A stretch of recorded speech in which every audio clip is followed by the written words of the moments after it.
मुकुंद गुप्त निबंध शिव शंभू के चिट्ठे भाग 11 आशीर्वाद।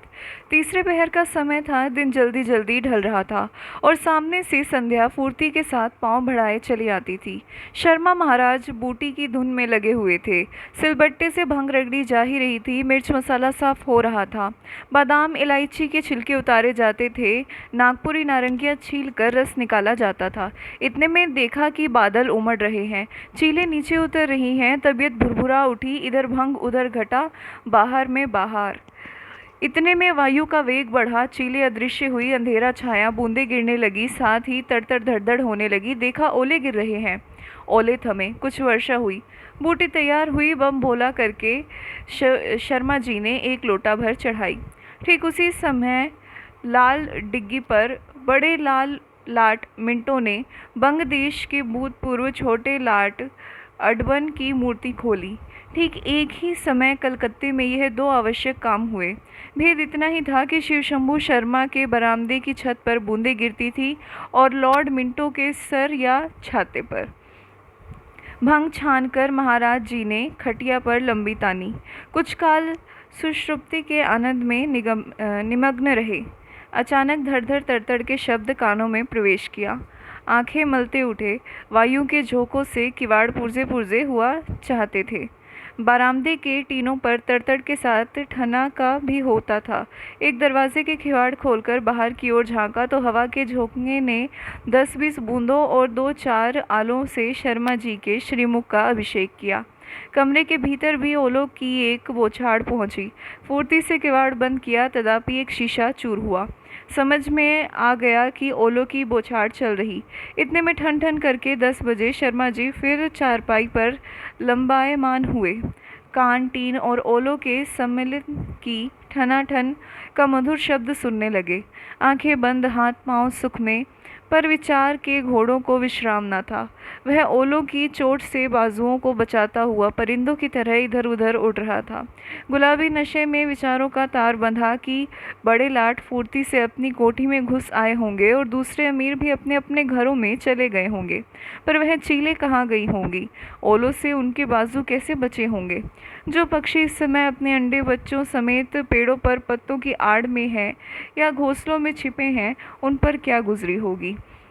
ज़रूर झड़े हुए फलों के ढेर में कल सवेरे इन बदनसीबों के टूटे अंडे, मरे बच्चे और इनके भीगे सिसकते शरीर पड़े मिलेंगे। हाँ, शिवशंभू को इन पक्षियों की चिंता है, पर यह नहीं जानता इस अब्रस्पर्शी अट्टालिकाओं से परिपूरित महानगर में सहस्त्रों अभागे रात बिताने को झोपड़ी भी नहीं रखते। इस समय सैकड़ों अट्टालिकाएं शून्य पड़ी हैं। उनमें सहस्त्रों मनुष्य सो सकते हैं, पर उनके ताले लगे हैं और सहस्त्रों में केवल 2-2, 4-4 आदमी रहते हैं। अहो, तिस पर भी इस देश की मिट्टी से बने हुए सहस्त्रों अभागे सड़कों के किनारे इधर उधर की सड़ी और गीली भूमियों में पड़े भीगते हैं। मैले चित्रे लपेटे वायु, वर्षा और ओलों का सामना करते हैं। सवेरे इनमें से कितनों ही की लाशें जहाँ तहाँ पड़ी मिलेंगी। तो इस पर चारपाई पर मौजे उड़ा रहा है। आन की आन में विचार बदला। नशा उड़ा, हृदय पर दुर्बलता आई। भारत, तेरी वर्तमान दशा में हर्ष को अधिक देर स्थिरता कहाँ? कभी कोई हर्ष सूचक बात 10-20 पल के लिए चित्त को प्रसन्न कर जाए तो वही बहुत समझना चाहिए। प्यारी भंग, तेरी कृपा से कभी कभी कुछ काल के लिए चिंता दूर हो जाती है। इसी से तेरा सहयोग अच्छा समझा है। नहीं तो यह अधबूढ़ा भंगड़ क्या सुख का भूखा है?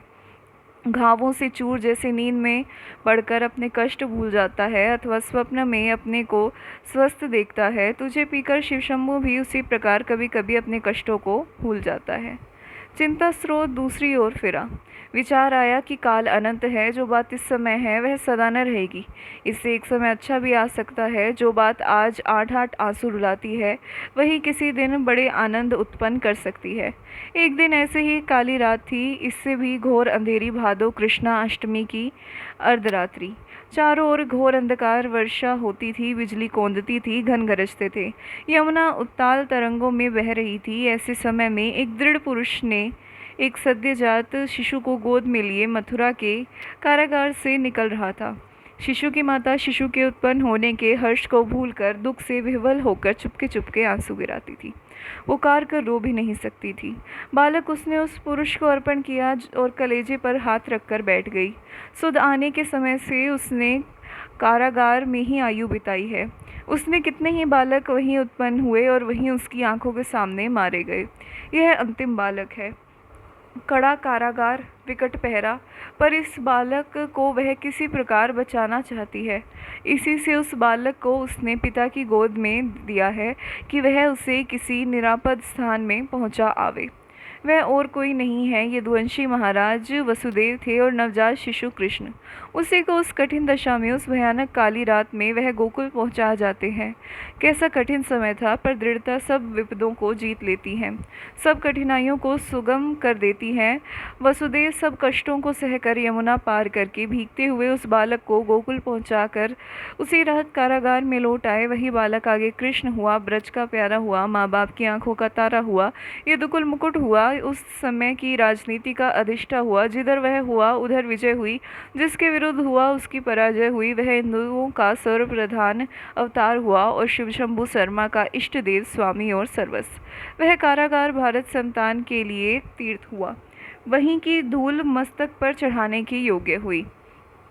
बर ज़मीने की निशाने कफ़े पाए तो वुद, सालहा सिजदहे साहिब नजरा ख्वाहद बूद। जिस भूमि पर तेरा पद चिन्ह है, दृष्टि वाले सैकड़ों वर्ष तक उस पर अपना मस्तक टेकेंगे। तब जो जेल बुरी जगह नहीं है, तब तो जेल बुरी जगह नहीं है। पंजाबी के स्वामी और संपादक को जेल के लिए दुख न करना चाहिए। जेल में कृष्ण ने जन्म लिया। इस देश के सब कष्टों से मुक्त करने वाले अपने पवित्र शरीर को पहले जेल की मिट्टी से स्पर्श कराया। उसी प्रकार पंजाबी के स्वामी लाला यशवंत राय ने जेल में जाकर जेल की प्रतिष्ठा बढ़ाई, भारतवासियों का सर ऊंचा किया, अग्रवाल जाति का सर ऊंचा किया, उतना ही ऊंचा जितना कभी स्वाधीनता और स्वराज्य के समय अग्रवाल जाति का अग्रहों में था। इधर एडिटर मिस्टर अथावले ने स्थानीय ब्राह्मणों का मस्तक ऊंचा किया, जो उनके गुरु तिलक को अपने मस्तक का तिलक समझते हैं। सुरेंद्र नाथ ने बंगाल की जेल की और तिलक ने बम्बई की जेल का मान बढ़ाया। यशवंत राय और अथावले ने लाहौर की जेल को वही पद प्रदान किया। लाहौरी जेल की भूमि पवित्र हुई, उसकी धूल देश की शुभ चिंतकों की आंखों का अंजन हुई। जिन्हें इस देश पर प्रेम है, वह इन दो युवकों की स्वाधीनता और साधुता पर अभिमान कर सकते हैं। जो जेल चोर डकैतों दुष्ट हत्यारों के लिए है, जब उसमें सज्जन साधु शिक्षित स्वदेश और स्वजाति के शुभ चिंतकों के चरण स्पर्श हो तो समझना चाहिए उस स्थान के दिन फिरे। ईश्वर की उस पर दया दृष्टि है। साधुओं पर संकट पड़ने से शुभ दिन आते हैं। इससे सब भारतवासी शोक संताप भूलकर प्रार्थना के लिए हाथ उठावें कि शीघ्र वह दिन आवे कि जब एक भी भारतवासी चोरी डकैती दुष्टता व्यभिचार हत्या लूट खसोट जाल आदि दोषों के लिए जेल में न जाए तो देश और जाति की प्रीति और शुभ चिंता के लिए। दोनों ओर पद दलित निर्बलों को सबलों के अत्याचार से बचाने के लिए, हाकिमों को उनकी भूलों और हार्दिक दुर्बलता से सावधान करने के लिए और सरकार को सुमंत्रणा देने के लिए। यदि हमारे राजा और शासक हमारे सत्य और स्पष्ट भाषण और हृदय की स्वच्छता को भी दोष समझें और हमें उसके लिए जेल भेजें, तो वैसी जेल हमें ईश्वर की कृपा समझकर स्वीकार करना चाहिए। जिन हथकड़ियों से हमारे निर्दोष देश बांधवों के हाथ बंधे, उन्हें हेममय आभूषण समझना चाहिए। इसी प्रकार यदि हमारे ईश्वर में इतनी शक्ति हो कि वे हमारे राजा और शासकों को हमारे अनुकूल कर सके और उन्हें उदारचित और न्यायप्रिय बना सके, तो इतना अवश्य करें कि हमें सब प्रकार के दोषों से बचाकर न्याय के लिए जेल काटने की शक्ति दे, जिससे हम समझें कि भारत हमारा है और हम भारत के। इस देश के सिवा हमारा कहीं ठिकाना नहीं। रहे इसी देश में, चाहे जेल में चाहे घर में, जब तक जिए और जब प्राण निकल जाएं तो यहीं की पवित्र मिट्टी में मिल जाएं। भारत मित्र 30 मार्च 1907 ईस्वी।